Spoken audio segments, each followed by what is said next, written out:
These latest headlines from ABC15 are sponsored by Lerner and Rowe Injury Attorneys. One call, that's all. Hello, Megan Thompson with your afternoon update right now from ABC15 Arizona. In your Border Watch and happening today, a historic groundbreaking at the Douglas Commercial Port of Entry. Decades in the making, this is the first step in building the most state-of-the-art commercial port of entry in the country, costing over $300 million. Scripps News Group in Tucson speaking with Douglas's mayor, who says they are looking to be the gateway to the United States. We've sort of been forgotten. You know, it's been Nogales, it's been San Luis, but I think with this new modernized commercial port with climate control, I think we're going to be the talk of the whole nation. And we're discussing with Mexico trade opportunities with mayors from Sonora. So, I mean, we're going to really try to be pushing a lot of trade here, a lot of tourism, a lot of marketing, and this port's going to obviously help that.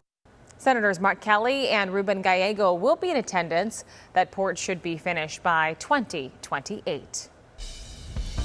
To your Wildfire Watch now, containment and recovery. That is now the focus for crews who continue to fight the Dragon Bravo fire. That's the one burning along the north rim of the Grand Canyon. More than 145,000 acres have been scorched. Containment is now at 80%.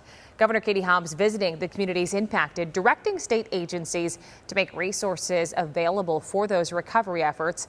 The governor sharing a new website just launched by the state called dragonbravo.az.gov. It's a website and that has state support that we can offer and then points you to other resources as well. Meantime, Senator Mark Kelly is calling for the North Rim to reopen in hopes of rejuvenating tourism in that part of our state. Witches and pumpkins, they are already on store shelves. You've probably seen it as shoppers gear up for Halloween. But smart shoppers, we do have that warning for you. The upcoming holiday season is going to be more expensive this year, all thanks in part to tariffs on imported goods. Scripps News Group consumer reporter John Matarese has tips on how you can still celebrate without breaking the bank. If you're a fan of decorating your house for Halloween, beware. The spookiest thing this year may not be the witches and skeletons, but rather the price tag because of new tariffs on Chinese products. But the good news is there are still plenty of affordable options. Here at Home Depot, the ogres are out. Chucky has a new friend. Last year we had Chucky, and this year we've added his bride. And Skelly, who started the giant creature craze, is bigger and better. Skelly is back. He's over here standing tall at 12 feet tall. But Home Depot's Katie Eliason admits some of these animatronics have gotten costly. Lifelike Chucky is $229, while Skelly with new LED eyes is $299. Stephanie Carls with Retail Me Not says retailers stocked shelves with Halloween items earlier this year. Shoppers are making those smart moves before the prices jump or those shelves thin out. She says that tariffs have had a big impact on the retail market for holiday items. Over 85% of Halloween products are made in China.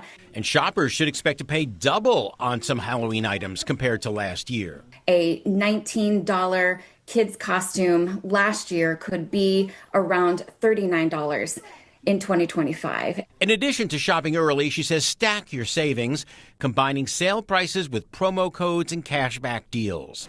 The good news, at Home Depot, you can still find traditional inflatables for under $40, while Bill and Sue Fields are rushing to beat the next round of price hikes. We got the Grim Reaper, and we got some gravestones.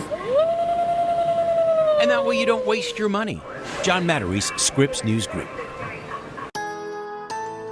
With your most accurate forecast, I'm meteorologist Jorge Torres. We are anticipating the slight chance of storms again today, only about 20%, mainly in the afternoon and evening. Otherwise, partly cloudy and not as hot today, with temperatures starting off this morning in the lower 80s under partly cloudy skies in the metro, near 90 at midday and forecasting a high of 97, which is below normal for early September. Northern Arizona for your Friday will be in the 70s for areas like Flagstaff, Heber, and Show Low, too, along with parts of the Navajo Nation, 80s and 90s across the lower deserts, including the valley. Valley. And as far as monsoon storm chances, we have the opportunity across the entire state. But again, fairly limited for today, about 20%. Your 7-day forecast showing a drying trend after the weekend. Forecast calling for sunny skies next week with highs above 100 in the valley beginning as early as Sunday. Flags that we have storm chances promising today and tomorrow. And then we dry out for the latter part of the weekend and much of next week, too, with slight storm chances. Highs, though, staying in the 70s with lows in the mid to upper 40s.